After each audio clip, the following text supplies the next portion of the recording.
Hello everyone, welcome to today's webinar, CANSO Academy, How to Improve Aviation Efficiency Through Remote and Digital Towers. This is part 3, Case Studies and Key Learnings.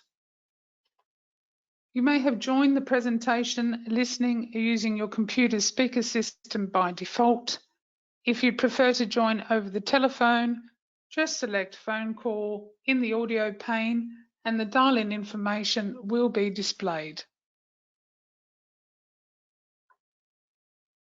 You will have the opportunity to submit text questions to today's presenters by typing your questions into the questions pane of the control panel. You may send in your questions at any time. We will collect these and address them during the Q&A session at the end of today's presentation and panel. It is my pleasure to introduce you to Colin Mullen, Managing Director of Think Research and Associate Member Representative on the CANSO Executive Committee, who will kickstart the proceedings. Connor, I hand it over to you. Thanks again, Helen. Hello everybody, and welcome to this, the third and final webinar in this series about the CANSO guidance for smart and digital towers. I think it's really great to see that both part 1 and part 2 of this series set attendance records, both in terms of total numbers of attendees and in fact regional attendees for part 2. So today we are attempting to set a record for the greatest number of presenters. We have 10 guests in all, but what's so good about today's lineup is that many of them won't have shared their story before. Today is about an operational focus and the case studies which bind the guidance material together. We're going to hear from ANSP who have been in the digital tower business since the start, as well as some who are just beginning their journey. And to set the scene today, each of the ANSP is going to take 5 minutes to outline their experiences so far. After that, the whole panel will come together for a discussion and to share, and of course, we'll have time at the end for the usual questions and answers from you, the viewers. So looking at that fairly extensive lineup, we will introduce each one individually, but as you see, we will shortly be hearing from LFV, DFS, Hungaro Control, Avinor, the FAA, Airways New Zealand, and Skies. Quite an extensive panel. So you're here to listen to them, not to me, so I'll get straight on with it. And first up, we have Jakob Edholm from LFV. With many years as an air traffic controller in Sweden, Jakob is the head of unit for LFV's remote tower center in Stockholm, which is due to come online very soon. Later in the panel discussion, Jakob will be joined by Eric Backman, and Eric is Jakob's counterpart as head of unit for Saab's RTC at Sundsvall. So as our first of 10 speakers today, welcome Jakob. Thank you very much, and thank you for having us here. We're happy to share some experiences. Next slide, please. And the next one. So the history starts in about 2010, when there was no regulatory framework published. So we started out with the questions, is this actually a new service or is it even possible? Some key features for the system design, and one is maybe the most important is to get the acceptance of the ATCOs and of course fulfill all the demands you have and all the functions needed. Next slide. Some things we learned is it's very important mindset that you are providing the same service but from a center with a new technical tool. Through several workshops, we also learned that 225-degree opening and presentation of a 360-degree view is had some benefits, and we also saw that ATCOs easily adapted to it. We had to develop a new integrated alarm system, and it's very important that the alarms are presented from an operational point of view. Also, we used all existing manuals, which means actually we changed as little as possible. Next slide, please. Technology is only half of it. And what does that mean? It means that when you're doing a change in a functional system, there's a lot of other things to handle in it. Sometimes these discussions just is about the technology, but you need to remember to specify your system very carefully before you do it, and actually don't change the change as you go along if you want an easy approval from the authorities. Next slide, please. The next step for us was to build a second remote tower center in Stockholm. We're going to start out with 4 airports, and some features that we try to implement is that all the controller working positions are the same. We work a lot with harmonization. It means the operators can move easily between the RTMs. Also, they can have expanding unit endorsements or several unit endorsements. A lot of the education will be in a simulator, as well as the proficiency checks. And we work quite a lot with having the simulator being very similar to the actual working environment in order to get a better quality education from the simulator. Also, of course, we have some capabilities to expand if needed, and we expect to reach quite an efficiency in the roostering. Next slide, please. Some experiences from the implementation of Remote Tower Center Stockholm. It's obvious you have some great implementation costs, and you need to realize, this might seem obvious, but everybody in your company must understand that you won't do any efficiency before the commissioning. You need to wait until after the start of operations. Next. A few points that might help you is to avoid implementation costs. It's to be very clear about your functional demands and focus on the must needs. And also then, once again, don't change the change. Stick to your thought through. Good planning and early checks of compliance to relevant rules and standards. And good thorough coordination with airports to ensure a smooth implementation and harmonization. We have also had a priority on integrated training and simulation throughout this period. To increase the efficiency after the implementation, we would like to see more use of surveillance instead of fancy camera features. And also, we will see the implementation of multiple airport operations, which will require quite a lot of work with harmonized methods along with the airports. And active roostering and larger ratings, we might even need some more planning tools to help us with that. The simulator will be an important tool for us. Next. So the last picture, and the next step for us is to implement the multiple remote tower methods. We think it will take us about 2 years. At the same time, we are implementing 4 airports. The second generation center is also optimized for 24-hour operations to get lower life cycle costs. We have full flexibility in the system to use our operational resources. We will also continue with shared operational knowledge between our centers, and some future interactions might include backup and redundancy. That's all for us. Thank you.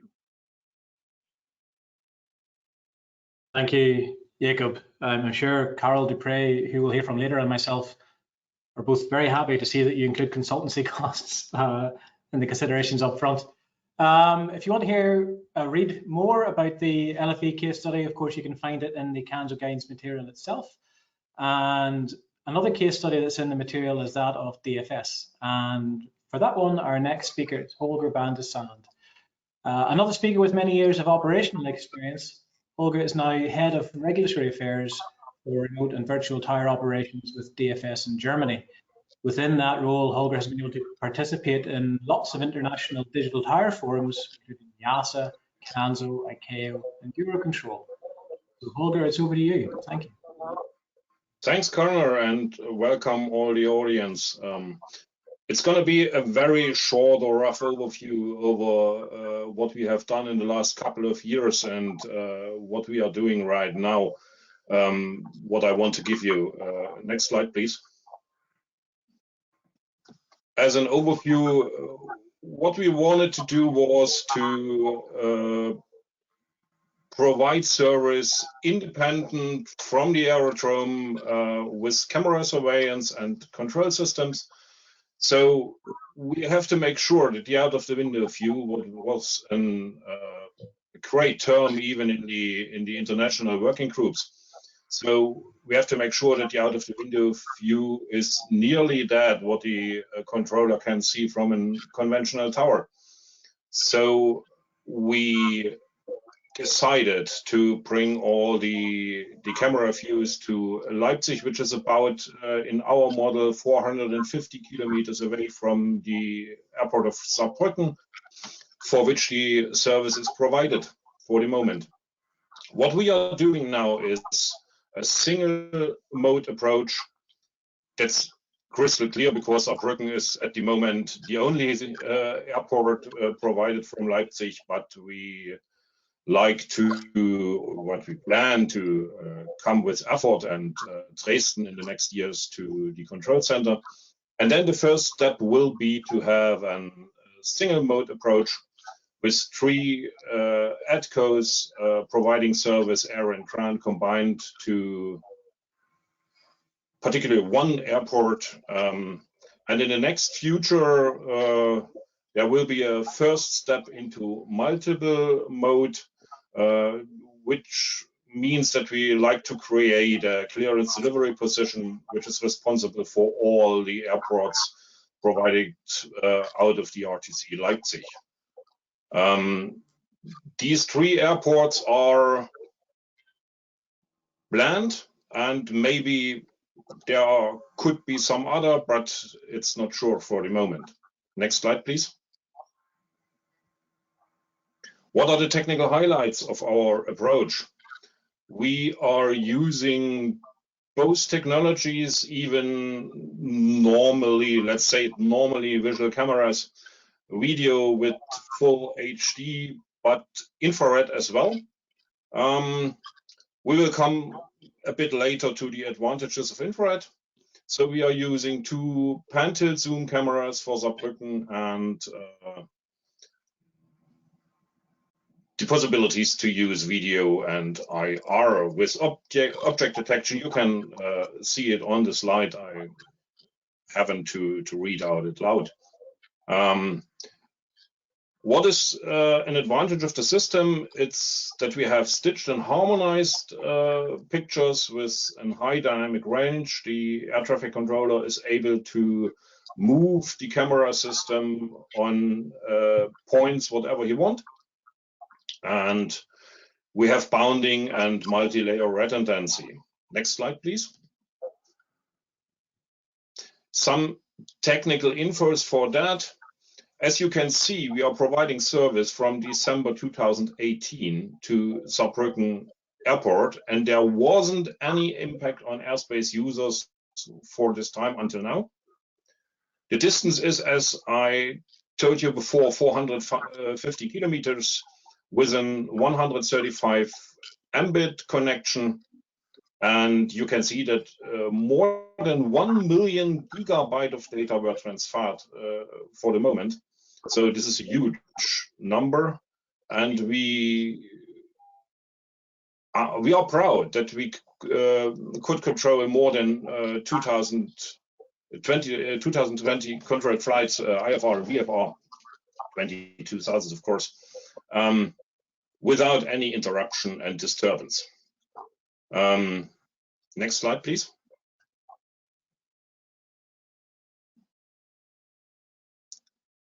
Yeah, the lessons learned.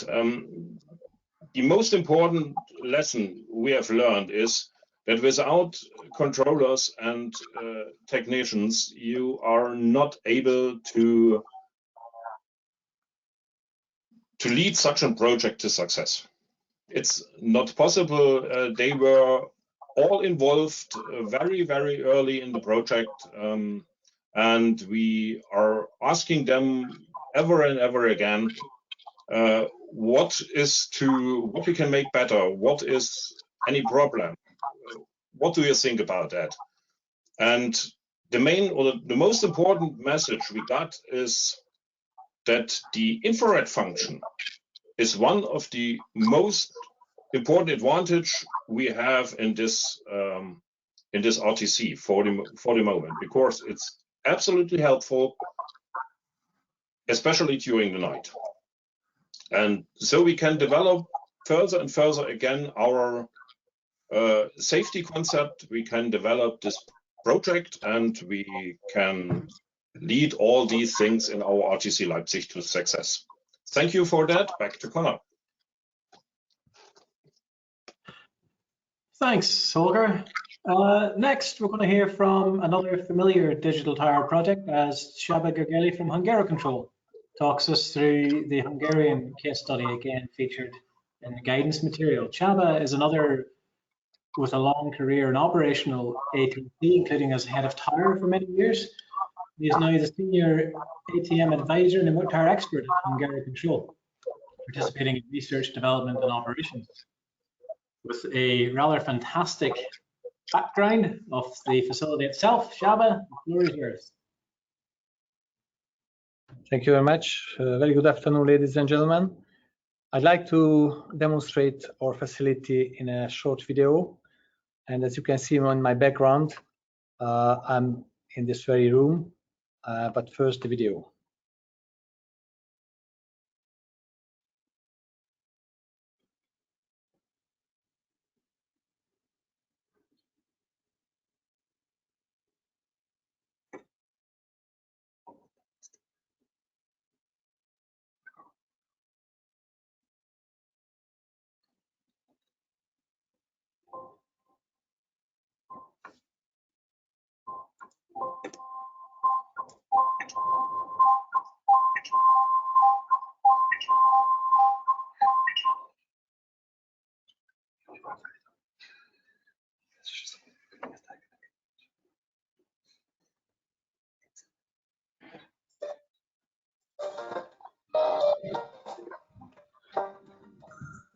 So welcome to our digital tower facility, which is one and still the only designed and operational for a medium-sized airport. Since 2016, we had more than 2,500 operational hours from this facility, and during the COVID crisis, we had a shared service provision between the concrete tower building and this digital tower. Our strategic program contained several parallel projects, like the initial design phase, the safety case, the human factor case. Further developments were driven by air traffic controllers' feedback and insights. So this facility contains 4 controller working positions, supervisor position, and the matrix video wall, which is a result of mindful design. The video wall should cover the large area of the airport with multiple camera positions. Thanks to the distributed camera system, we can see every corner of the airport. Every controller working position has its individual hotspot cameras, and we can follow the traffic with dual sensor HD ETZ cameras. It has not only visual sensors, but infrared sensors as well, which help us to follow the traffic during nighttime. Also, the video system is integrated with the ASMGCS, so we can have automatic labeling. The labels appear not only in the ASMGCS pictures, but on the video wall as well. With this development, we successfully saved money, resources, and time. Also, we gathered information how to develop this installation with the latest technology. In the CESAR project, there is a promising direction of development, the multiple remote operations, where single air traffic controller can provide service for multiple airports simultaneously. We would be very happy to help you in your remote tower.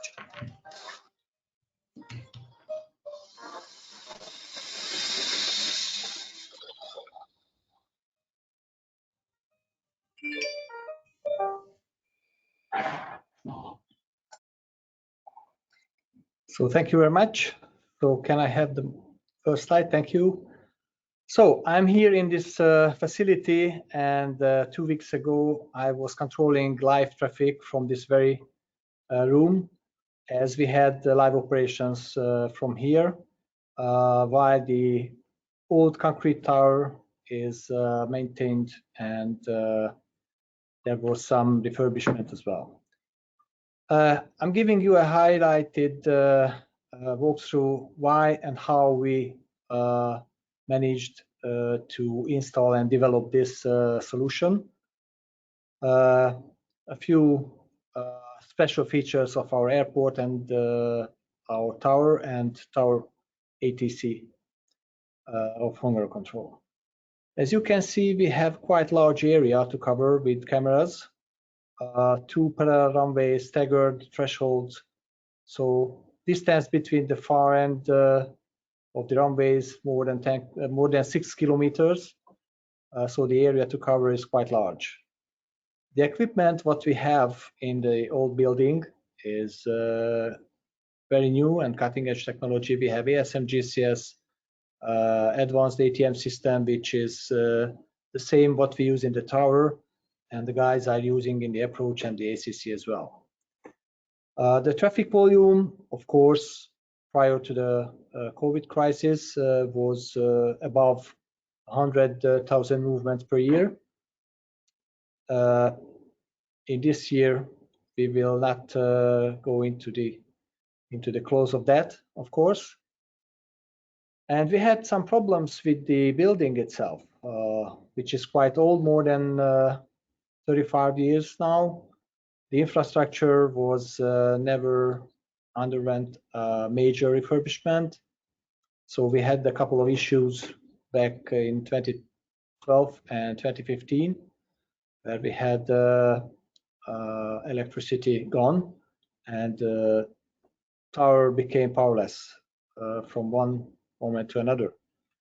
So we had to look for a solution, and as a result of extended feasibility studies, we came to the conclusion that the remote tower can be a very powerful and forward pointing solution. Can we have the next slides, please? Yes. Now you can see how we managed to solve this problem. Unless our colleagues in Sweden and Germany, our airport is quite large and busy, and also the tower is very well equipped. So we duplicated all the systems what we do have in the concrete tower into this very room. We had the ASM-GCS, the meteo information, the main ATM system duplicated here, and just to cover the whole area, not only the out of the window is duplicated by the cameras, but we have several other external camera points, and that's why we had and we gone for the matrix video wall solution. The camera system is distributed. We have several cameras stitched together, providing the main out of the window view, and also we have PTZ cameras, as I mentioned in the video, dual sensors, not only visual but infra sensors as well, and those are very useful in difficult conditions and even in nighttime operations as well. Also, our camera system is integrated with the ASM-GCS. Therefore, we have automatic labeling, not only at the ASM-GCS screen, but on the video wall as well. So the cameras providing not only a simple video information, visual information for the controllers, but identification and tracking function as well. Can we have the next slide, please? Yes, you can see how it is designed and how the look is from a controller working position, and you can see behind me the same video wall providing live pictures, live information in this very moment for Budapest Airport. Next slide, please. So results so far we exceeded more than 2,500 live operational hours from this very room, meaning more than 12,000 movements handled, most of them in good visibility, so we could rely on the cameras. In difficult visibility conditions like LVP, it is meaningless to use cameras. We can rely on the SMGCs, but that's not a special feature. Therefore, we try to use this facility as much in good weather as we can. Also, you can see we had not only the regular traffic, but we managed to control special events from here. We had emergencies, training flights. We also faced several times airspace or airport restrictions, as the airport regularly do the maintenance and other events which brings closures to controllers, which means the traffic load, the workload of the controllers, sometimes very, very high. In this year, in 2021, despite of all odds, we managed 336 live operational hours. And 2 weeks time ago, I was controlling the traffic from this very facility for Budapest Airport as well. Thank you. Next slide, please. And that concludes my short highlight of Budapest Remote Tower. Thank you. Thank you, Csaba. We move on now back to the snowy north, where Torbjörn Henriksson of Avinor is waiting to share his story about Avinor ANS's remote tower program. Torbjörn has, as all our speakers have, you've guessed it, many years experience as an ATCO before moving into management positions with Avinor, where he is now the operational solution manager in the remote tower program of Avinor ANS. Torbjörn, welcome, and it's over to you. Thank you very much, and thank you for the opportunity to share some learning points. It's a short presentation, so it will not be exhaustive, but I hope it will be of value to the listeners here. So next slide, please. The remote tower program in Avinor is focused on moving the service provision for 15 small aerodromes in the first phase into a center which is located in Bodø in northern Norway. At these towers, we have locally recruited and based workforce.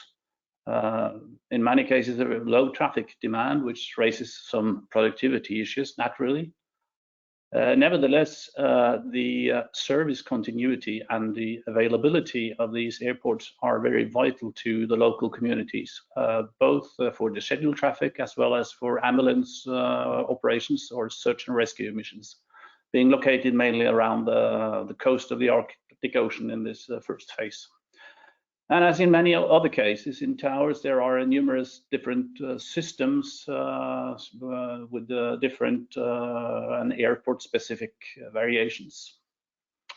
Next slide, please. And this is where we're moving to the main remote tower center in Bodø, where installation is currently ongoing. We are delivering the services now from the future contingency and training facility. And it involves inevitably a relocation of workforce, and that's a challenge in itself.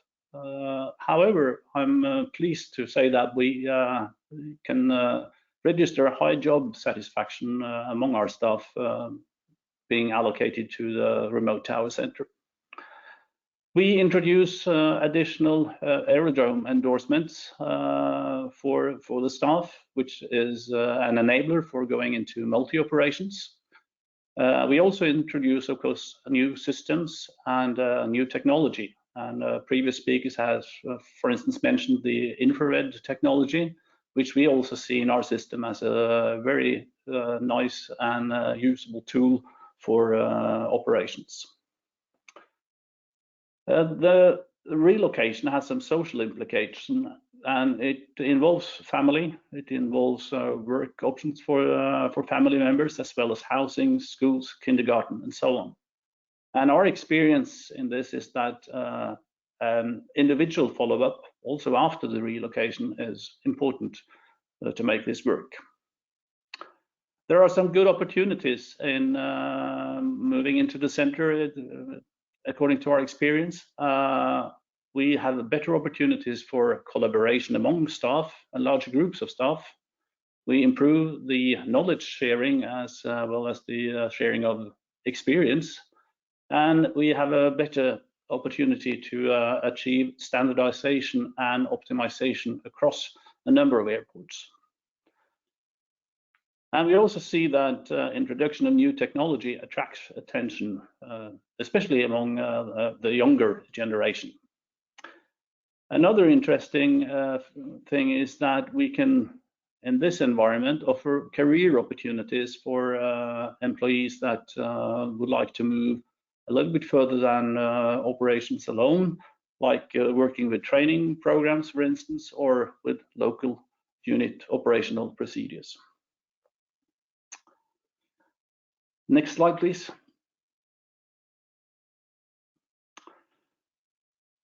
We have had quite some work with the process of implementing and rolling out this and making it work. I think one of the most important things here is the involvement of the trade unions. And of course, like any ATM provider, we have formal consultation processes. In addition to that, we have added on with a reference group where employees have been invited to provide more informal advice and directions to the program, and also, of course, request for information back again. And that has been very useful. In terms of managing the change for the individual, we have actually had face-to-face meeting with each and everyone being affected by the change. And we have also used incentives to make the relocation easier, supporting commuting when that is the way forward, or supporting the relocation itself. We have also arranged some onboarding events where employees have been invited to Bodø and the new workplace, and representatives from the local community has also been available there to provide information about the city, about work opportunities, education, schools, kindergarten, and so on. And finally, I would like to point out that a program like this does not necessarily move as you initially planned. Sometimes you have to change the schedule. Sometimes things take a longer time than you initially planned for. And the update of information to people, in that case, both at the company level, but not the least at the individual level, is very important. And also we have faced the fact that sometimes this can influence the decisions that has been made previously by staff when it comes to how to handle with the change. So a flexibility from the employer side here to meet individual demands when circumstances required is very important. Next slide, please. And with that, I'll just say that we have 4 airports currently in operation from our remote tower center in Bodø, and we are rolling out more airports as we speak. So we plan to have the 15 airports included in the main tower center, which you saw by the end of 2022. Thank you very much. Thank you, Torbjørn. A change of continent now, as we move to North America and hear from Anne-Marie Taggio, Air Traffic Control Specialist, Standards and Procedures with the FAA, and Mitchell Bernstein from the Next Gen Technology Development and Prototyping Division. Mitchell leads the overarching and standards development activities for remote tower, and Anne-Marie has worked at some of the busiest ATC facilities in the world and now focused on the production of the remote tower system in the United States. So across the pond, a warm welcome to you. Good morning. Good morning. Thank you very much.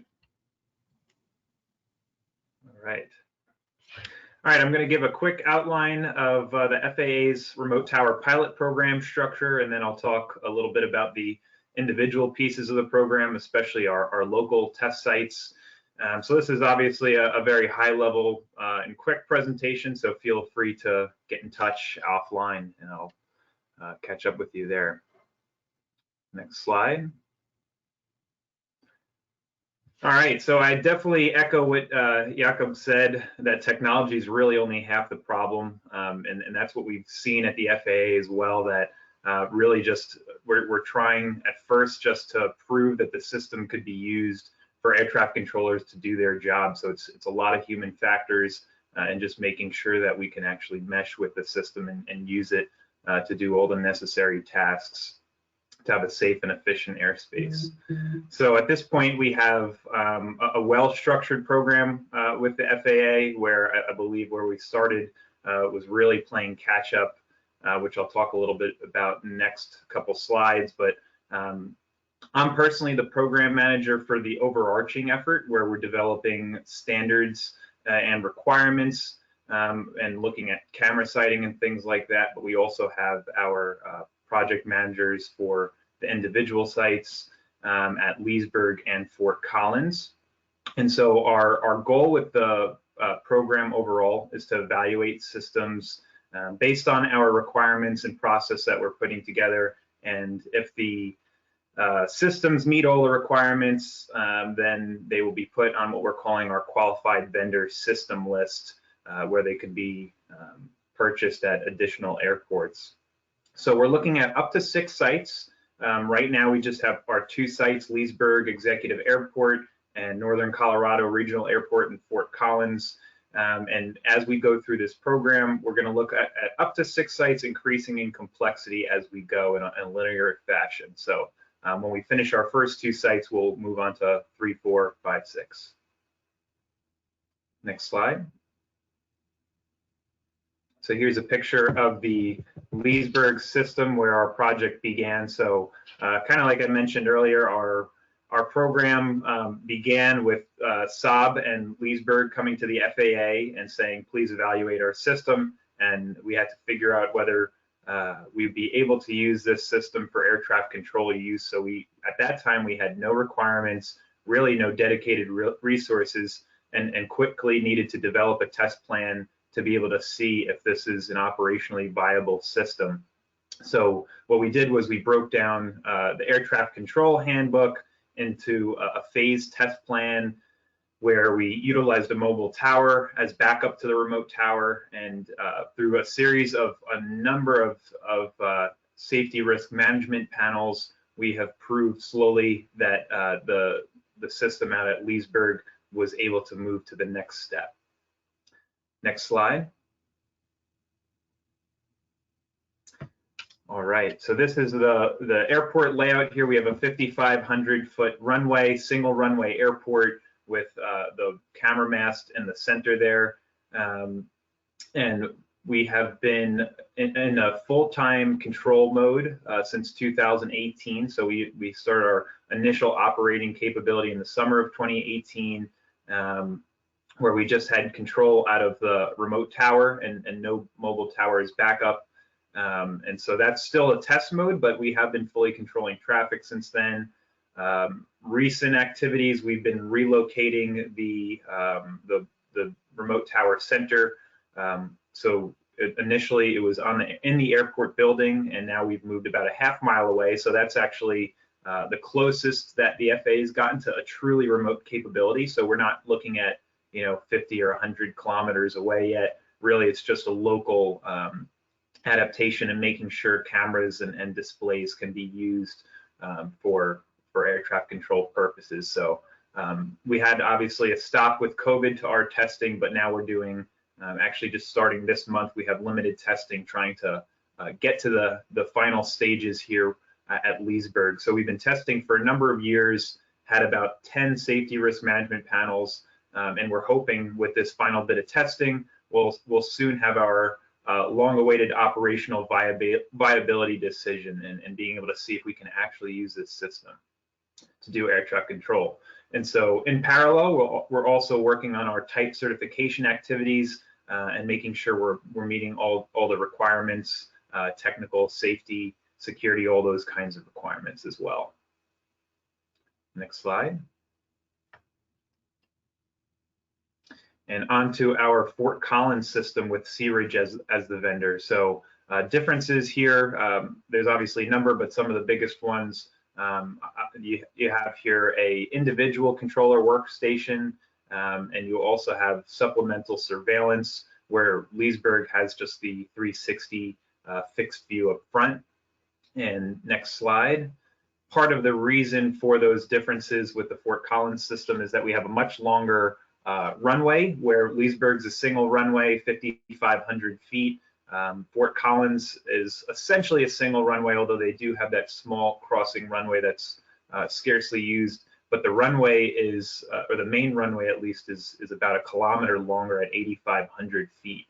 And so for that reason, we have these, in addition to the central camera mast at the center of the runway, we also have supplemental camera masts that are 220 degrees looking up and down the approach corridors at the end of the runways. And so where Leesburg is getting towards the end of the testing and hoping to make an operational viability decision soon, Fort Collins is somewhat on hold. So to date, we have had the mobile tower active since March of 2020. So about a year ago, we had the mobile tower deployed, and we've completed our phase 0 system optimization. But until COVID, the travel restrictions are lifted, we'll be on hold for our passive evaluation. So we're hoping for soon to begin our phase 1 passive evaluations at Fort Collins. Next slide. So I don't think we could possibly fit all of our lessons learned onto one slide, but just a couple of the key takeaways so far from our testing. The first is that cameras obviously are pretty susceptible to the weather, so it's really important to have a stable camera mast and structure for the housing of the cameras to make sure you don't have vibration and deflection, you're not getting any camera shaking. And then maybe the biggest one that we've learned a lot about how to manage is the depth perception that you get that you lack with cameras. So the controller with the naked eye looking out the window, obviously they have a lot more depth perception than you get looking at displays. And so with the FAA's National Airspace System, we have a very complex system and traffic and a lot of unique challenges. Leesburg, although it's a small airport relative to some of the other airports in the NAS, we do have over 100,000 operations annually there. So it's a very busy airport, lots of unscheduled general aviation traffic. And so you have a number of aircraft in the pattern. And so obviously depth perception is a key thing that we need to make sure we're taking care of. So we've used operating procedures and things like that to date. So just to wrap up our next steps, obviously we're going to continue testing out at Leesburg and Fort Collins, hopefully making an operational viability decision and also type certification decision soon for the system out at Leesburg, and then also completing our advisory circular and developing all the standards and processes necessary to make that type certification decision. And that is all I have for today. So thank you very much for listening. Thanks, Mitchell.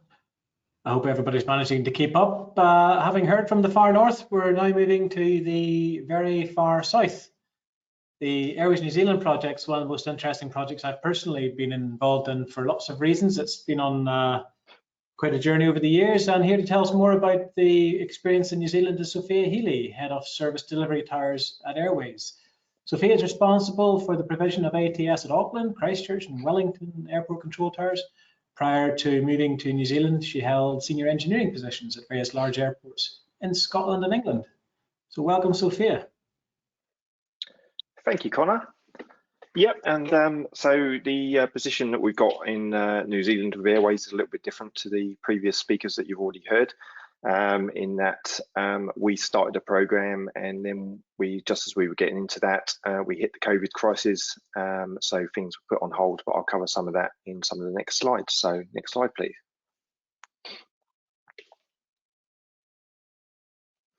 So we first started looking at digital towers just before I joined Airways, actually in about 2015, as the technology started to come online and more ANSPs were interested in it, so that we were looking at our services overall across both the North and South Islands, and where we had aging towers, looking at the possibility of efficiencies, creating some hubs for some of the regional services, as well as looking at what we need for the future for our main international towers, which I'm currently responsible for. So that's what sort of drove us initially to get involved. We basically weighed up the business case and where the technology was at that time, and the benefits that we could realise potentially across New Zealand. And at that time, that business case really didn't stack up. There was quite a difference between the likely cost that we were facing as against the benefits we would get, as well as the technology was obviously a more immature stage at that point. So the development that was required to realise some of those benefits in terms of hub centres, etc., was a little bit further off down the road. So we then reviewed this again in about 2017. Basically at Auckland Airport, the airport company are basically, well, at that stage, were redeveloping or looking at substantial plans for redeveloping the site, and in particular the location of the current physical control tower that we've got, which is an older building there now. So there was quite a large driver to see what we would need to do for Auckland, and therefore whether a digital solution could work for us. So rather than jump straight to a larger airport, so the movement there was just before COVID about 190,000 movements per annum. We come up with a plan that would look at a regional airport in the South Island, and the plan was to get that up and running, basically develop that locally.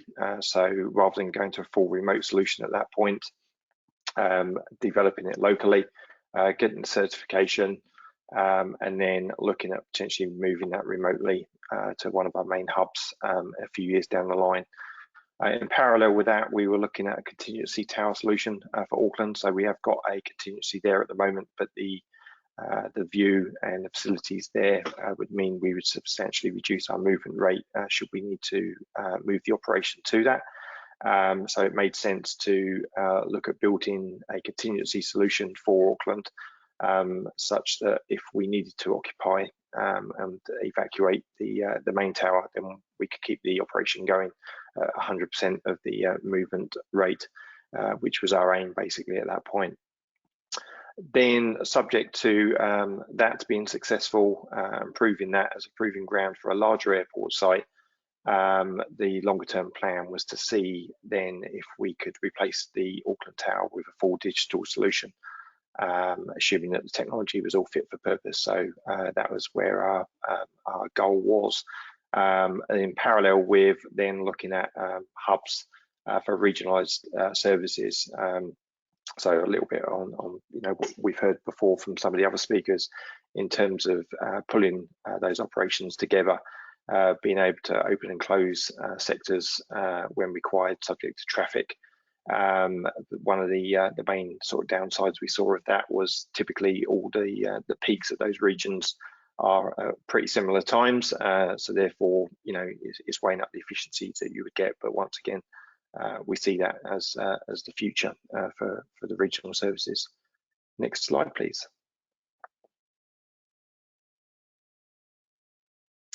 So the experiences that we've had, so as I mentioned earlier, we've not actually got to the stage where we've got a digital tower solution up and running, unfortunately.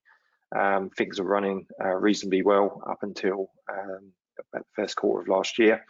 Then when COVID hit, we basically had to stop the installation activities and review our program, mainly to see what we required going forwards, given the traffic levels that we had at the time and what we were likely to require going forwards, as well as the capital investment required to basically complete those installations. So unfortunately, at that point, we had to put on hold all the work that we were doing, which was actually going well up until that point. But out of the experiences we did have up to that point was the actual technology requirements. So as some of the previous speakers have said, in terms of you know, at a multi-position tower, obviously the requirements going to be different to some of our regional units where we've got a single position. The requirement for pan-tilt zoom cameras, integrating surveillance into it, labeling of aircraft. So the solutions we were looking at for our regional tower was quite different to the solution potentially for Auckland. But we were working well with the supplier to basically develop that solution so it was fit for purpose for both the regional and the international tower solution. And as already has been said as well, the technology is obviously a very small part of the overall effort required. So procuring a system that's suitable is obviously important, but the work required beyond that, as we started to see at the stages we got to in New Zealand, was there was a significant amount of effort required once we procured that equipment in terms of getting it on site, getting it work, going through the regulatory element, and then obviously proving and then putting into service after regulatory approval. So as part of that, and the experiences of some of the other ANSPs we spoke to during particularly that procurement phase, was around people engagement. So both our own staff, obviously being critical to the success of these projects, and getting them on board, making sure that we got enough people to go through the training cycle, parallel operations, etc., and engaging the regulator as well. So it was obviously being new technology. There's a lot of assurance that's required, so bringing them on that journey was critical. And as Connor knows, we brought the regulator in New Zealand on board very, very early, and brought them on some of our trips looking at procurement to get them involved at that very early stage. And then a couple of the other points I've raised is just regarding replicating a current tower environment. So this is more of a sort of thought-provoking question, really. In terms of when you look at some of the previous systems like electronic flight strips, you know, typically what I've seen in the positions I've held is we've replicated paper strips as an example in an electronic format, and obviously you've got to start somewhere with digital solutions, and that generally starts with replicating the tower. So you speak to an air traffic controller and typically they'll say they want a 360-degree view. And as some of the previous speakers have already said, actually when you sit down and replicate that environment and simulate it, you know, actually people realize that that's not necessarily required. So, you know, it might be cut down to 270 degrees, or in a regional solution, you know, even further. So I personally see that, you know, as technology develops, that this environment might change further, similar to what we've seen with other significant technology changes such as electronic flight strips.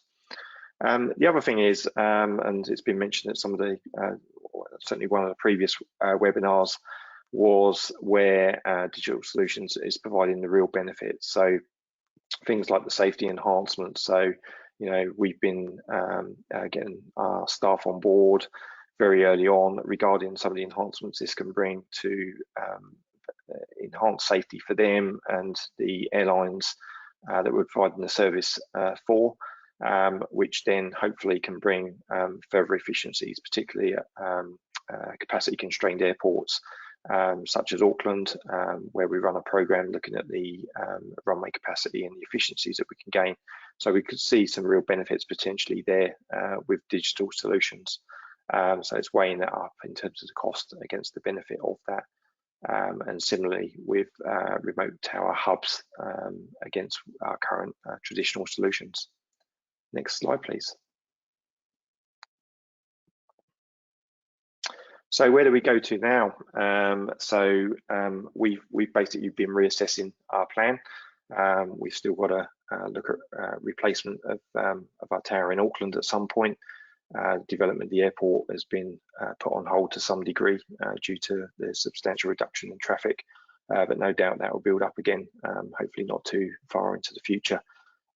So we've got to look at how we can provide efficiencies for our customers going forwards, and digital is definitely part of that. So we're currently reassessing that plan and determining our roadmap for that, but digital obviously sits in that. As well as that, the potential to integrate digital technology into a conventional tower. So I think this was mentioned in the last webinar, where we are looking at putting digital systems in our current tower. So we do have areas of the airfield, particularly in Auckland, where we supplement with camera use. So use of digital technology and cameras, as well as surveillance and potentially systems that control and integrate ground lighting into taxi instructions via data link clearance, etc. We definitely see benefits for. So we're seeing how we can integrate that into potential into conventional towers as they currently stand. And that's it for me in Airways. Thank you very much, Sophia. It's 2 AM now in New Zealand, is it? You're holding up well. So our final speaker today is Philippe Mert, and Philippe is the Strategic Program Manager for Digital Towers for SKYS, the Belgian ANSP. Philippe joins us today as a representative from an ANSP here just about to embark on their digital tower journey. And later on, Hi, Philippe, everyone. Hi, Philippe. Philip will be joined later by Carol Dupre, who works for Aegis, and Carol is supporting SKYS as a project manager on the remote tower project. Over to you, Philip. All right, thank you. Well, with regard to air traffic management, Belgium is a small but complex country with more than 1 million movements in 2019. Total 5 regional and 1 national airport. We've got a mixture of VFR and IFR flights, mixed airspace with cargo, military and commercial flights, but not only peak hours during day, also during the night for cargo. Next slide, please. Some airports have a contingency need and want to have guarantee on continuity with regards to their economic activities in and around their airports. And some need urgently a replacement for their current physical towers as they are end of life. And above all that, in the long term, we need to prepare for liberalization. So our key drivers were easily defined.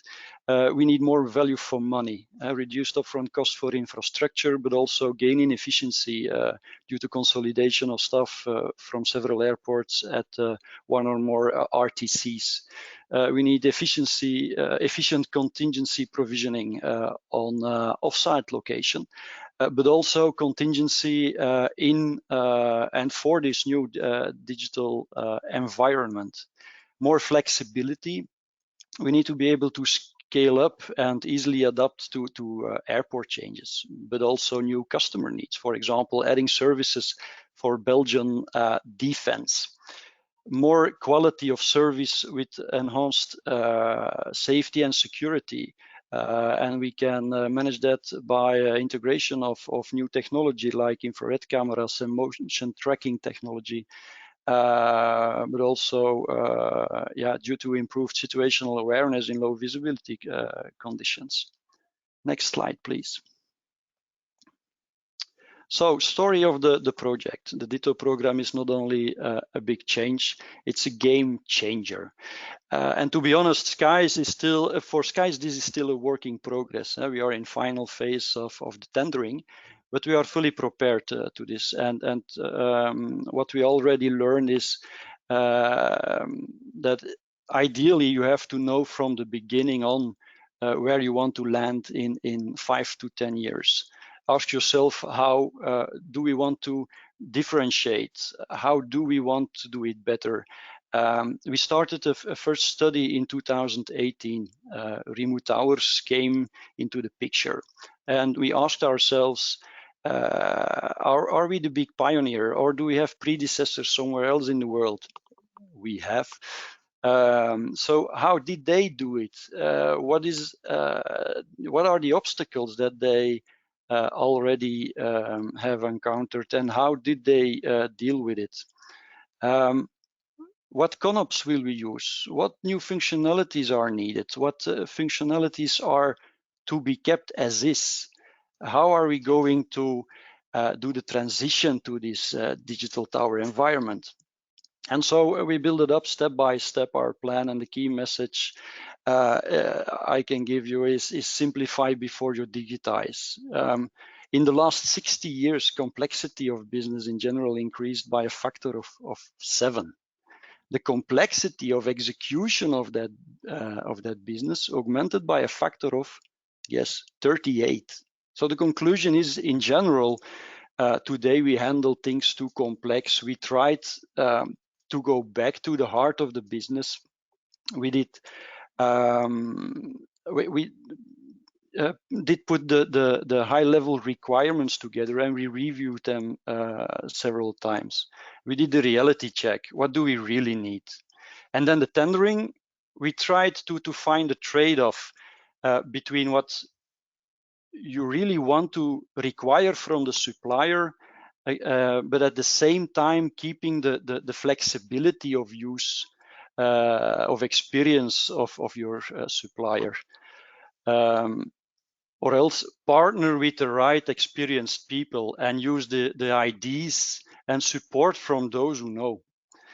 And the next step is to define and validate our design together with our partners. There are many stakeholders in this program to be involved. Try to be clear at the beginning on the segregation of duties. Next, please. It's all about change management. Involve your staff from the beginning. You will move your colleagues 40, 100, 1,000 kilometers from their current working place. It's a big impact for them. So visit other RTCs, meet with other ATCOs who already survived the transformation, and you will see that your ATCOs will become ambassadors with eagerness to change. Involve your NSA, as they also don't have the experience with this matter. It's also a big discovery for them too. So you can ask them if they have some trouble with this project. And then involve your customers, of course, the airport owners. And yeah, a last message, if possible, stop your renewal projects during this transition. Keep it simple. Organize your renewal projects 1 or 2 years before or after you start to implement the digital towers, but not during. I know it's maybe too simple said that it's just a replacement of windows by screens, but at the end it should come to that. Simple, right? Keep it simple and integrate interface bit by bit afterwards, if possible. Thank you. Thank you very much, Philippe. Just to say that a recording of this webinar along with the slides will be made available by CANSO in the coming weeks, as will answers, in fact, to all the questions that we've been asked across the 3 webinars. Elizabeth Pavlova from Think Research, who's helped organize the webinars, and myself will be making sure that everybody who asked a question at any point over the last 3 webinars will get a written answer to those questions. So Philippe was our last speaker, and we are now going to be joined by the full extended panel to talk about some of the experiences raised so far. You're going to see 3 new faces, I think, who we have introduced already. That will be Eric from Saab, Anne-Marie from Aegis, and Carol from the FAA. Sorry, I got that wrong. Carol from Aegis and Anne-Marie from the FAA. My apologies for swapping continents there. So as everyone comes back online, what I'd like to do is, I mean, obviously this is about guidance material to help understand what you've learned, but also for people who are beginning the journey themselves, to help them understand what they want to do. So if we start at the beginning, if you're an ANSP, why, I mean, the guidance material talks about when to implement digital towers or remote towers, we use the term interchangeably.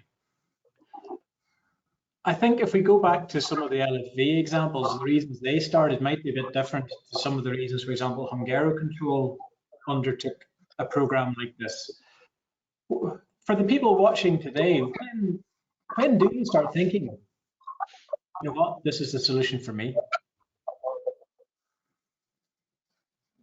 I'll open that to the floor. Eric looks like he's about to speak. So yeah, I'm about to speak. Jacob had some problem. He was thrown out of the webinar, so I can ask for LFE. I think we started back in the late 2008-9ish thinking about how we can provide a good service to airports that have increased cost, of course, and they have lower traffic volume. Sweden is quite a special country, as we do have all our regular flights from smaller airports into the bigger city of Stockholm. We also thought at that time, a little bit as Jacob mentioned, that this is a solution only workable for the real small airports. So the driver for us was to find a quick system to be commissioned, a quick journey to have an approval, and also not oversee with a lot of new technology, keep it as simple as possible for the complete implementation phase. So that's a little bit about the history.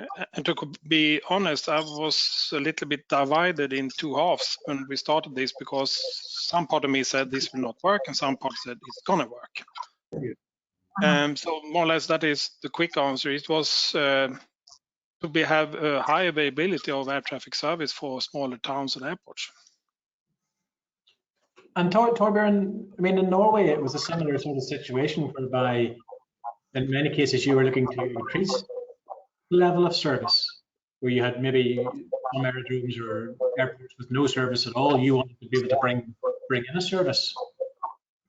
No, actually, we had service to all the airports, but it was the driver to make the operations for the individual airports more efficient. Pretty much like the same case as with LFV, but also with the requirement to have the availability and the regular service at the airport, which is vitally important to the local communities.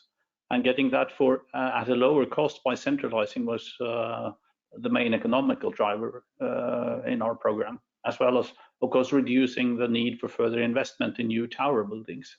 But we also see that the technology here can be used in many ways. I think that has been very clearly illustrated during the presentations today. Yeah, and Shaba, with Budapest, I don't know if maybe that's a similar situation to where Auckland find themselves now. It was more of, you had an existing facility, but it was nearing an end of life, and you thought this was a solution to that. So, you know, whereas the driver that Eric has mentioned, it's different for you guys over there. Totally different, yes. Primarily, we've been looking for a contingency solution for business continuity for the airport itself to maintain the traffic. If we have a backup, I mean, a loss of power at the tower building, but we are pretty much happy with that solution, and we are developing further. And now we have all the experience during these past years we gathered. So we are now designing and planning the 2.0 version as the next generation of this remote tower facility. Hopefully that will bring a lot more new technologies and new solutions for us. Okay, and if I can just go to Belgium quickly before I go back to New Zealand. So Carl and Philippe, you guys are at the, you know, like I said, you're at the start of your journey.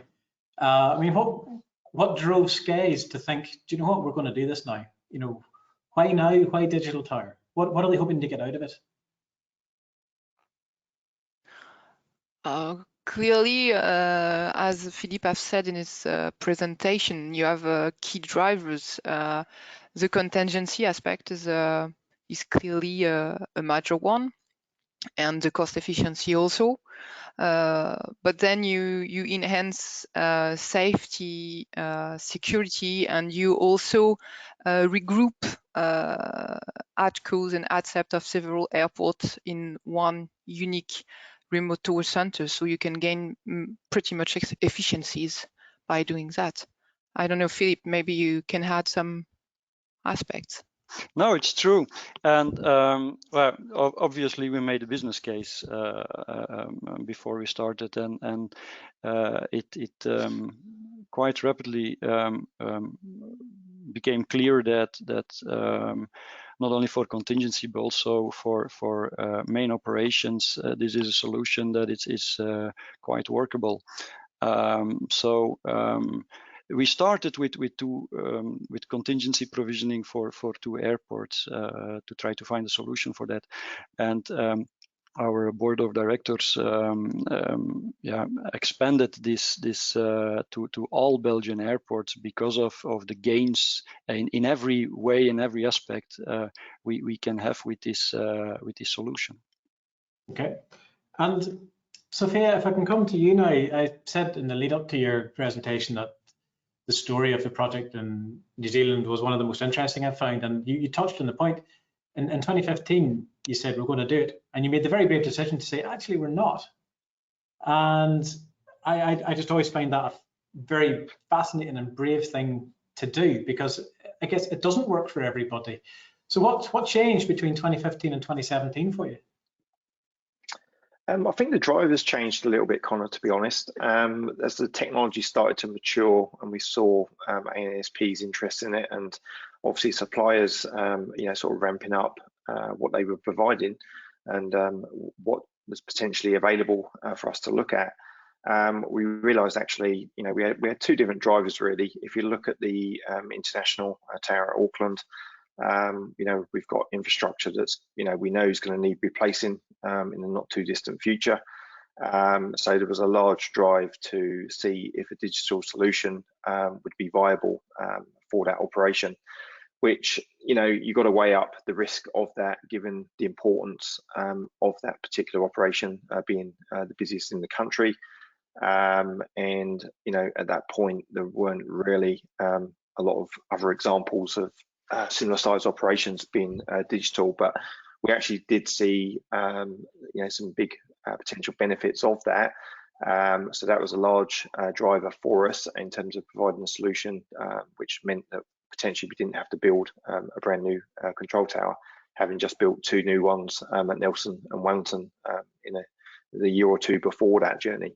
The other driver, I guess, was the regional tower element. So we got a lot of demand for flexible services in the regions that ramps up and down from the main airlines, which is predominantly Air New Zealand and Jetstar are a large player as well. So as demand changes with a limited number of people at those operations, to ramp that up and down can be quite challenging at times. So we saw the potential of hub service providing services to the regions, being able to provide more flexibility, so you could have controllers validated on 2 or 3 different airports potentially, and therefore being able to provide that flexible service so you can turn on and off a service as required. So they were the 2 main drivers for us. Okay, I mean, I think as a consultant myself, when we do the business cases, what we do find is that there is no standard business case. It's a cost thing, and therefore it's a cost model, or it's a benefits thing. There isn't a standard business case to be done. Each case is quite unique, and that's why in the guidance material we have 4 quite different case studies in there. Likewise, there's no set technical setup or configuration. One of the questions we always get asked at any of these webinars is what resolution should I have, what frame rate should I have, the standard kind of technical questions. So Holger, with yourself being involved in a lot of the ASA Eurokai groups and so on, I think it might have been Torbjörn that touched on functional requirements. How do you start? So let's say you've decided you're going to do digital tower, the business case stacks up, So you think, right, we got to get something now. We're going to buy it, we're going to build it. You have to define it maybe. How do you go about defining it? Is it technically led, operationally led, functionally led? Yes, first of all, I'd like to say that there was another driver, or a different driver on our side, because the tower building at Saarbrücken Airport came to its end from the point of life cycle. And so we have to decide whether to buy a new, whether to build a new tower or to go the remote tower way. So, and from that point, we tested a lot from the operational and from the functional position. We tested with the ADCOs, with the ADCEPs, what is acceptable, what is not acceptable, on which what you can see or not see. And along these tests, we decided from point to point, is this the way we want to go?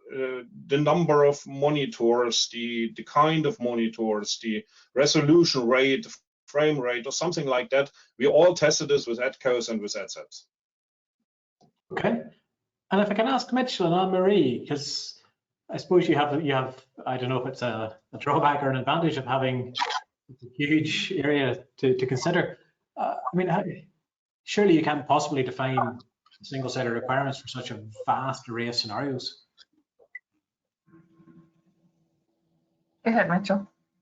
Sure. Yeah. So I think that's been one of the difficult parts, is just putting a scope around it. So you know, you can have so many different kinds of systems, so many different kinds of airports.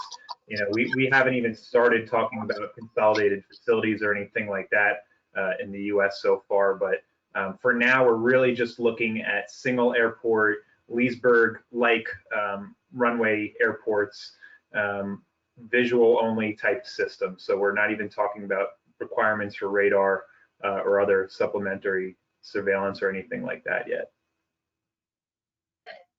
The human factor side of it, as an air traffic controller for 30 years and working at several towers, just to get used to the visual concept of a screen as opposed to being able to see with your own eyes. And we talked about the depth perception and testing all of that and getting that into requirements and getting the controllers to believe that this is going to work, I think is huge. Okay. And when we then sort of get to that next phase then, Torben, you mentioned it, Sophia, you put a number on it, 20%. Excuse me. What came out, especially in the last webinar as well, was we always think about, certainly when the concept started, we looked at it from very technical, you know, it's a technical challenge. What do we do? What is our frame rate? What's our setup? What is our technical requirement? And we learned probably the hard way over the next few years that was only part of the challenge. If there's a functional requirement, the technology providers, all of whom spoke at the last webinar, trust me, they'll come up with something. We can always solve something technically, but that human side is always much harder. Sophia, you put a 20%, SAT equals 20%. You were brave enough to quantify it there. What does that 20% mean? It's basically the way we looked at it was the requirements, as you said. You know, you can write down on paper what actually you feel that you need, and then as we were going through design workshops, you know, we had different controllers involved in that and inputting into it, and basically, you know, you can speak to 10 different controllers and you'll get 10 different requirements. So it was a case of, you know, actually evaluating that down into what's going to work. So as an example, where I said, you know, initially, you know, it was like, oh, well, we need a 360-degree view. And as you know, when we went and spoke to DFS early on in some of our earlier findings, it was like, yeah, they looked at that and then it got reduced. And then controllers got used to that, and it was getting that message across and getting them engaged in that. So, yep, you can provide a technology solution, and if we say, oh, we need, you know, X, Y, Z, a provider will certainly be able to provide it, as you mentioned. So, but it's, you know, the huge chunk is actually getting that developing those requirements to something that's actually going to physically work, rather than just completely replicating what you've currently got. So that's where it comes from. It's the amount of effort that is required at that stage, as against just going out and buying a turnkey solution. Yeah, and Torbjörn, you brought up the topic as well in your own slides. I mean, in Avinor, you're rolling out airports at quite a speed now. You're up to 4, is it, in your RTC? In terms of that social change and bringing the people on board, of course, we get people involved early. Now, we used to be scared of unions, and now we're saying, well, actually, let's drop the fear, let's get them involved very early because we have to. It'll save some pain later on. How have Avinor approached that? What have you guys learned in terms of that, like I say, the technology? And in fact, you guys took a slightly different technological approach, in fact. What have you learned about bringing people along with you? Well, we have learned that early involvement is important. We have had this program going on just pretty much in the same time frame, for instance, as DFS, and I think our activities have been pretty much the same as well. We have taken part in the working groups, the international working groups with staff, but also involving controllers at home. The result is not exactly the same, but that's from a technology perspective. And the other point is, of course, managing this change with relocation and all the consequences that has for the employee themselves, but also for their families and so on. And that is a challenge, and that's a sort of I would describe it as a methodical step-by-step work, which is continuous until you have actually managed your the organization and the individuals through that change. But we also see a lot of enthusiasm. We have people asking now, what do I do to get into the remote tower center? So that's also an interesting perspective. That is. One of the pieces of advice if an NSP ever asks us, we always say that a typical procurement contract, payment schedules are structured around FAT and SAT as an endpoint. We always remind them that's never an endpoint. And I think that's one of the points that DFS make quite strongly in their case study. Eric, I'm going to come to you again because you have an interesting situation whereby, as pioneers, along with some of the other ANSPs and manufacturers who were doing this 10 years ago, you built a remote tower center and had it operational from 2015, and you have another one coming online hopefully this year. Again, if I'm an NSP and I'm thinking I'd quite like a remote tower center, you've felt a lot of the pain setting up one of the first ones in Sundsvall years ago, and I guess hopefully the new one in Stockholm has been a bit less painful. How much quicker is it getting now to bring in these types of technologies and concepts? I think, of course, the biggest burden was to, in some sense, prove the first concept that is workable and also have it approved by the regulator. I do recall that we put in around 32,000 hours in the first implementation, and that was more or less because we needed to also train the regulatories or the authorities to know what we are doing. One other bad side of being first is that you, during the process, and that is a little bit why Jacob said you need to stick to your decision of what you would like to change. We put in some new features, added on some functionalities. We didn't have a clear mind of how the alarm list should look like for that goes and so on. And of course, all those lessons has speeded up the process for the next center, as well that we have extracted the wrong design decision made back in 2010. I would say that we've gone from maybe 12 to 18 months, that we're down to 6 to 9 months in the full implementation of reusing our knowledge.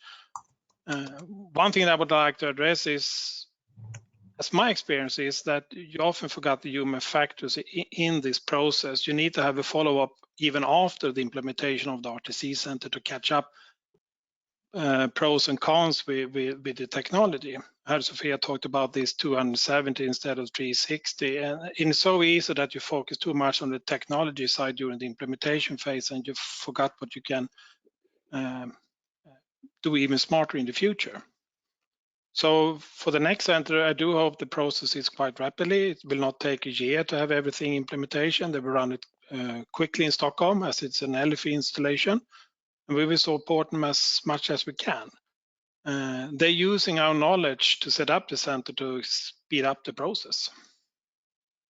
Yep, it's never easy being amongst the first, but that's that's hopefully the benefit of things like the CANSO guidance material can do. The many people here watching who want to do it themselves, and they can learn from people who've done it already.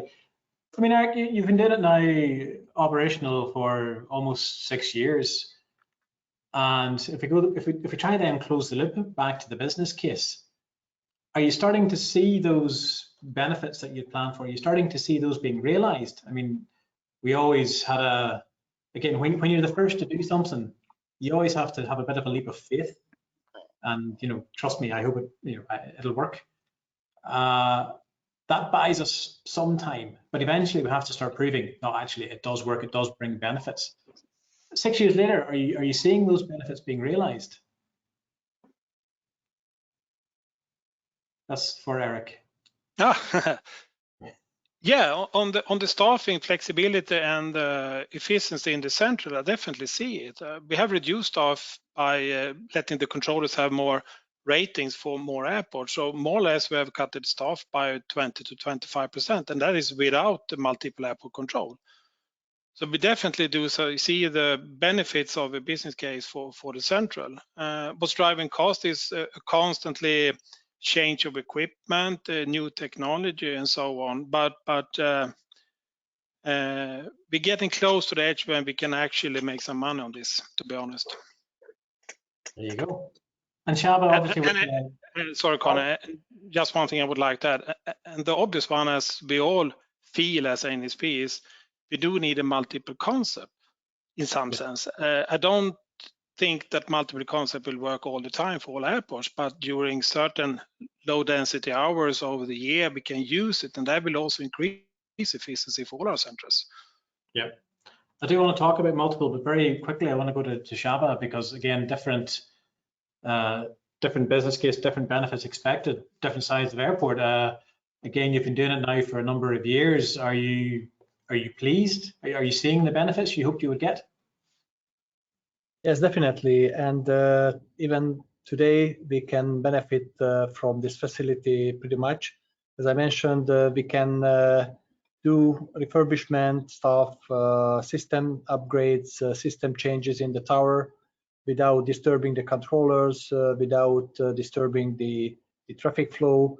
We can simply switch the operation from the concrete tower building to this room from one day to another, and do any kind of works in the concrete building. And also at the very beginning, we were struggling with the ATCO's acceptance. But today we are discussing with them only about details, not about the whole concept. So we did manage to get advancing on this human factor parts as well. So yes, okay. we can see that pretty much. Well, that's good. That's good to hear. We mentioned the word multiple popped up. We might as well talk about it. It can be quite a divisive subject. I mean, we can all agree it is a less mature concept compared to single. We're nowhere operational yet. But so one of the presenters talked about how we design according to the same service, and whilst that was true for now, it won't be true always. There will be a change of service, whether it's multiple, whether it's bringing in technologies, digital technologies into a conventional tower. So to any of the presenters who'd wish to answer, what is the next step for the concept? What's the next step for the technology? What's the next step for the NSP? who's brave enough to be first? I think for us, the next step is to prove multiple concept, at least for the first 2 airports that we have in operations in Sweden, of course. And then you need to ask yourself, do we need all these cameras and visual presentation in the future? Can we have sensor-based presentation of everything in the air and on the ground as well? What do we need the cameras for at that stage? So I think there are going to be a lot of changes in the future as well, of course. As soon as you mentioned the word sensor, everybody nodded. Holger, where are DFS at with it? What do they think's next? I think we are on the same way as Eric said. To prove the technology for multiple, to take part in SESAR research, it's a different approach to provide service via the multiple way. So you have to make the controllers trust in this technology, trust in this kind of operation, and the human factors. Problems are even bigger than with the single mode approach. So on this way we are, and as well as we are looking for to what extent we can bring this technology, to what extent of an airport, to what traffic density, to what traffic volume we can bring this technology. We are still on thinking about bigger airports to provide service in contingency cases or something like that. And that's the way we are going forward at the moment. Okay, so again, if we think about our journey, we've identified a need for a digital tower. We've done a business case, it's been approved. We've got our requirements, we've bought it, it's passed all the tests and operations. We're bold enough and brave enough to be thinking about the next steps. A question that was asked by one of the viewers is, if we look at the lifetime of an infrastructure, with some of the amended SES 2 proposals, it's recommending airport operators procure terminal ANS under market conditions. If the remote tower technical equipment or technical infrastructure is owned by the service provider, does that imply a lifelong dependency between an airport, a service provider, and a technology provider? And if I can ask our colleagues from the FAA, because they have I feel like they have a foot in 2 technological camps right now, what does it mean for the longevity and the lifespan of the digital tower project? Well, the FAA is all about safety, and as an air traffic controller, we have many airports that don't have any technology, and putting that technology at those airports where Leesburg and Fort Collins, it adds another layer of safety, in my opinion. And Mitchell, I don't know if you want to add to that. Yeah, I think that's a great point. I think sometimes, we look at it as adding something where you currently have no tower. It's better than nothing, but we're definitely trying to not take the easy way out there and say, let's just put something in, at least it's better than not having a tower. So what we're really doing is taking an approach to safety, like Anne-Marie said, where we look at all the possible hazards and failures and malfunctions that could potentially take place. What happens if you have this kind of system malfunction? What's the type of hazard that could result, and what's the acceptable frequency of that hazard? And from there, that's how we're developing our safety requirements. So it's making sure that the types of system failures that you can't see or don't want to see very often won't happen, and that's why the type certification process is so rigorous for us. Okay, but if we look at some of the panel and the speakers today, we have quite a few tie-ups between manufacturers and service providers, whether it's Saab, LFV, DFS, Frequentis, NATS who are not present, Sea Ridge, and so on. Some of those are, if another airport in one of those areas were to come along and where it's a fairly closed market, it's a fairly obvious tie-up. But there's other airports around the world now buying into the concept and buying into the technology. And if they're, so I I need to be careful so I don't ask guys to give away anything about the procurement process right now.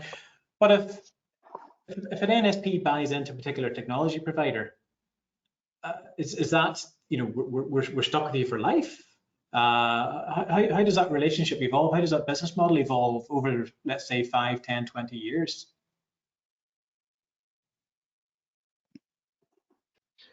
I could say from the FAA perspective, that's it's an interesting process that we're going with, because I think often we do, you know, for other projects and programs and technologies, we pick one vendor and stick with it. But with remote towers, we're actually looking at, we're calling a non-federal process, where we have this qualified vendor system list, where you could have, you know, a number of vendors that, if they meet their requirements and you know, pass the type certification process, they will be put on this list and be able to provide that solution. And I think as we continue to develop the technology and look at more complex systems in airports, that list could just potentially grow. Okay. Maybe if I can add something, independently of Sky's procurement, but more general, I think as today you have an ATM system in more of a control center, and you have to change it. And when you change it, you change of suppliers sometimes. So why wouldn't it be possible for remote tower in the end? It will be easier if you have standardized things, interface or equipment on the airport to help that. But I don't think you will be clearly attached to a supplier for end of time. If you choose one, you can indeed have one remote tower, like in the FAA, one remote tower with steerage, one other with sub, and that's it. Yeah, I agree. I mean, Sophia, because again, in New Zealand, you have it's an open game, if you like. Yeah, no, I totally agree with that. Actually, it's that was one thing, as you may remember, when we were looking at our quite different solutions in terms of a regional against a main trunk tower solution, and we were very open in terms of, well, you know, if we went down one supplier for the regional tower, then we were quite open to looking at potentially a different supplier for the main trunk international tower.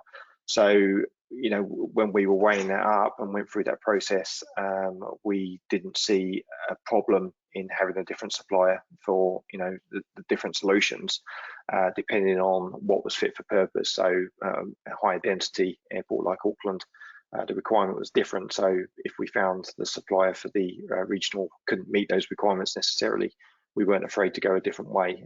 As it happened, we ended up with going down the same supplier route, which was fine because that met the requirements. Yeah. But yeah, from our perspective, there was no issue in going to a different supplier for a different solution. Okay. I think, I mean, I'm conscious of the time and needing to wrap up very soon. If half our panel have operational digital tower systems right now, and half maybe are heading towards certification or procurement or something like that. So the half of you that are already doing this, what lasting short piece of advice do you want to give the other half of the panel before we close today? Eric, you can go first because you're never shy. What's your final word of wisdom? Stick to a plan. Start your regulatory process quickly. Try to keep it as simple as possible. You can always add on functionalities.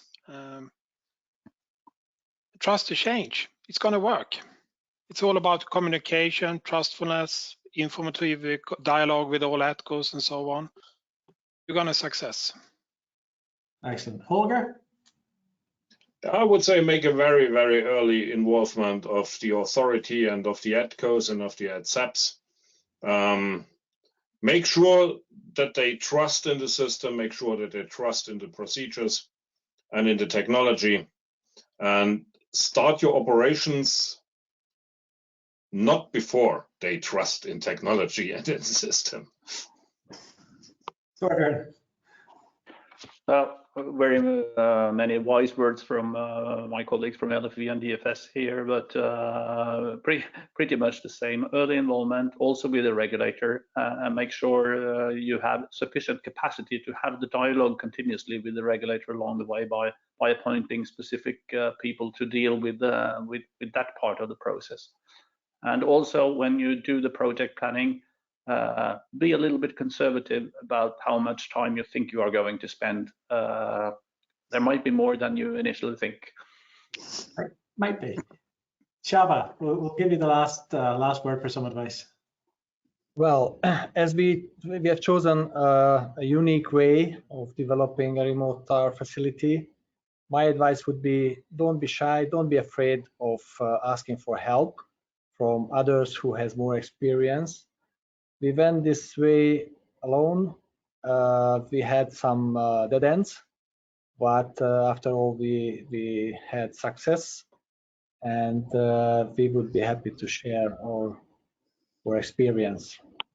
Thank you. Excellent. I think that's a nice note to leave it on. It takes us back, in fact, to the guidance material itself, where we are trying to share some of those experiences. So thank you very much, panel. In fact, thanks to all our guests who joined us over the last 3 webinars, close on 20 guests or so. We hope you found it useful. Please, if you haven't already, please do go and download the guidance material if you get a chance. I should also say that if anyone watching wants to get more involved in the CANSO Smart and Digital Towers Task Force, we do always welcome contributions, and please get in touch by your organization's CANSO focal point. I know Helen won't thank herself, so I will, on behalf of everybody, I'd like to thank Helen Parker from CANSO and Rob Howell for their help in organizing and setting up these webinars, and also Elizabeth Pavlova of Think for their efforts in organizing all the speakers and all the webinars. It's been a great job. I hope everybody has enjoyed it, and I think you've all heard enough from me, so I wish you a good day, good night, good evening, good morning, and hand back to Helen. Thank you. Thank you, Connor, and thank you for your thanks. And a big thank you to all the speakers and for everyone attending today's webinar. So once you leave today's webinar, you will receive a survey, and we would appreciate if you would take the time to complete it and provide your feedback. On behalf of CANSO, thank you for joining us today, and enjoy the rest of your day.